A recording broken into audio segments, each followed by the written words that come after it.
मौलूद मुक़द्दस हयात अक़दस और फ़ातेह अजल खुदाम यसू अलमसीह के नाम में आपकी सलामती हो।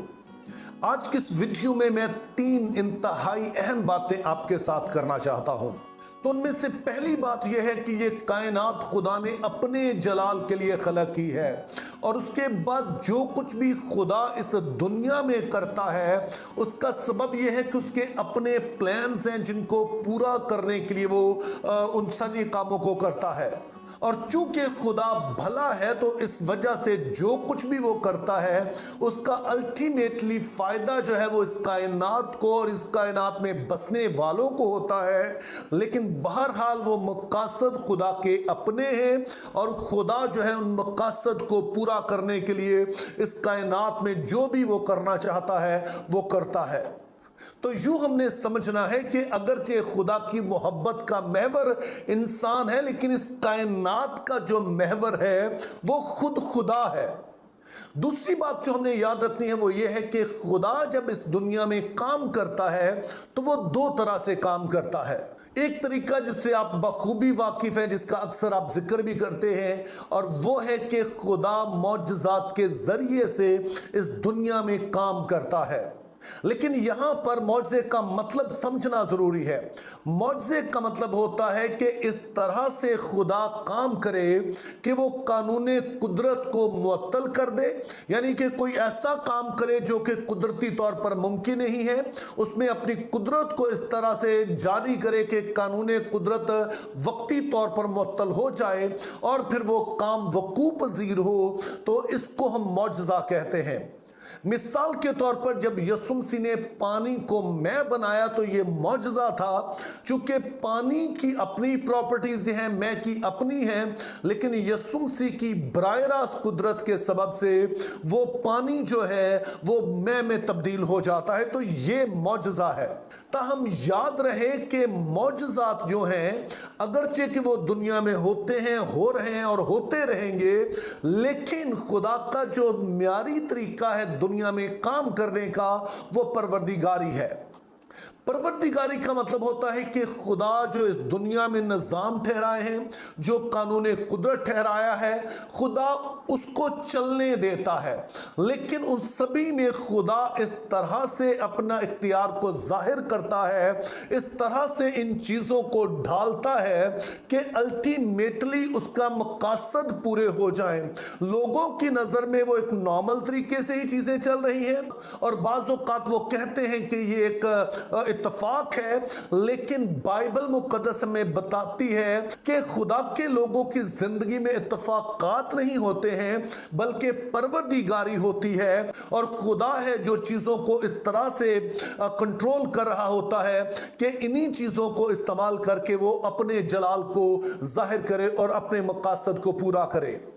अब इस दुनिया को चलाने के लिए जो खुदा ने कानूने कुदरत बनाए हैं उन्हीं में से एक का जिक्र हमें ज़बूर 115 और उसकी 16 आयत में मिलता है। वहां पर लिखा है कि आसमान तो खुदावंद का आसमान है, लेकिन जमीन उसने बनी आदम को दी है।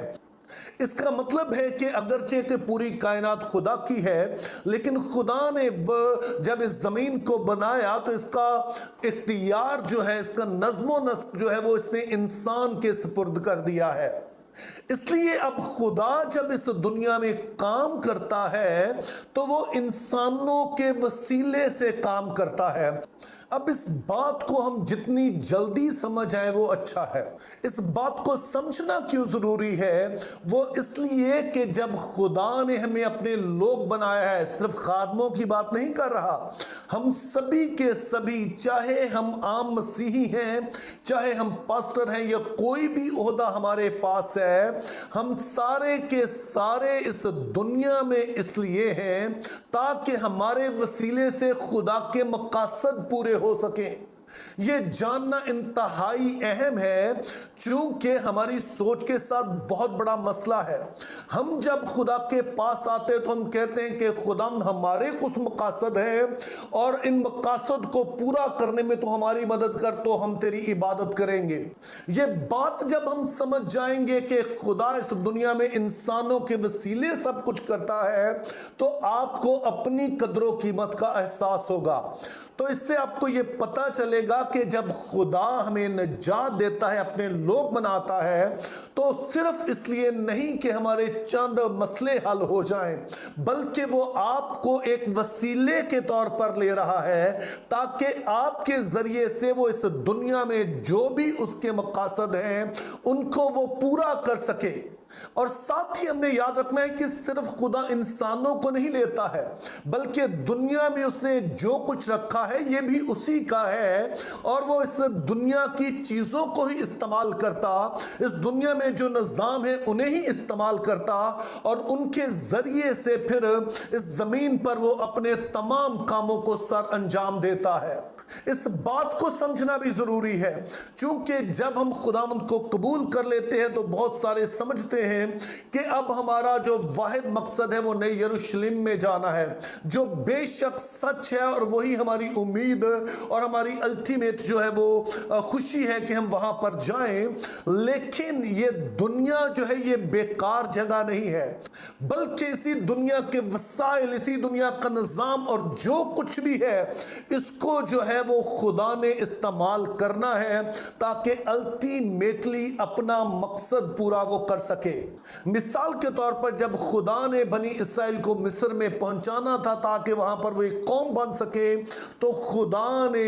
یوسف کو استعمال کیا اور اسے ایسے عہدے تک پہنچایا کہ جب کنعان میں کال پڑا تو وہ اپنے خاندان کو وہاں پر بلا سکا اور ایک علاقے میں سیٹل کر سکا۔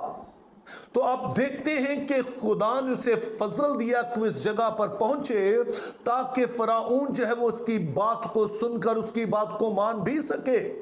لیکن ایک تیسری بات جو ہے وہ بھی بہت امپورٹنٹ ہے، اور وہ بات یہ ہے کہ نہ صرف خدا ہی ایسا کرتا ہے بلکہ ابلیس بھی ایگزیکٹلی انہی چیزوں کو اپنے لیے استعمال کرتا ہے۔ جب بابل کے برج پر تمام دنیا جو تھی وہ یکدل ہو گئی کہ خدا کی انہوں نے مخالفت ہی کرنی ہے، تو خدا نے ان کی زبانوں میں اختلاف ڈالا اور وہ بہت ساری قوموں میں بٹ گئے۔ پھر خدا نے ان قوموں میں سے ایک جب اپنی قوم بنانا چاہا تو ایک شخص کو لیا جس کا نام ابراہم تھا، اس کی زندگی میں اپنی قدرت کو جاری کیا، اور پھر ہم دیکھتے ہیں کہ خدا کی قدرت کے وسیلے سے وہ تعداد میں بڑھنا شروع ہو جاتے ہیں اور بہت زیادہ ہو جاتے ہیں۔ تو اس طرح سے ہم دیکھتے ہیں کہ خدا ایک شخص کے وسیلہ سے ایک بڑی قوم جو ہے وہ اپنے لیے تیار کر لیتا ہے۔ لیکن دوسری طرف ہم یہ بھی دیکھتے ہیں کہ فرعون جو ہے وہ اسی قوم کو قتل کرنا چاہتا ہے۔ وہ ایسا کیوں کرنا چاہتا ہے؟ ظاہر ہے کہ اس کے پیچھے ابلیس ہے، اور ابلیس نہیں چاہتا کہ خدا کے وعدے پورے ہوں، خدا کا کام آگے بڑھے، اور خدا اس دنیا میں جو کچھ کرنا چاہ رہا ہے وہ کر سکے۔ تو یوں ہم دیکھتے ہیں کہ خدا ایک انسان کو استعمال کرتا ہے اپنے لیے قوم بنانے کے لیے، اور ابلیس ایک انسان کو استعمال کرتا ہے اسی قوم کو برباد کرنے کے لیے۔ اب خدا کی مرضی تو یہ ہے کہ خدا ہمیں ہر جگہ پر بھیجے، ہر ایک شعبے میں، ہر ایک مقام پر، ہر ایک علاقے میں، اور دنیا میں جو جو ایسے فیلڈز ہیں ہم وہاں پر ہوں تاکہ وہاں پر ہم خدا کے لیے استعمال ہو سکیں۔ اور جب ہم اس بات کو سمجھیں گے تو میرا ایمان ہے کہ اس کے ذریعے سے ہم اپنی زندگی میں بھی دیکھ سکیں گے کہ خدا ہم سے کیا چاہتا ہے۔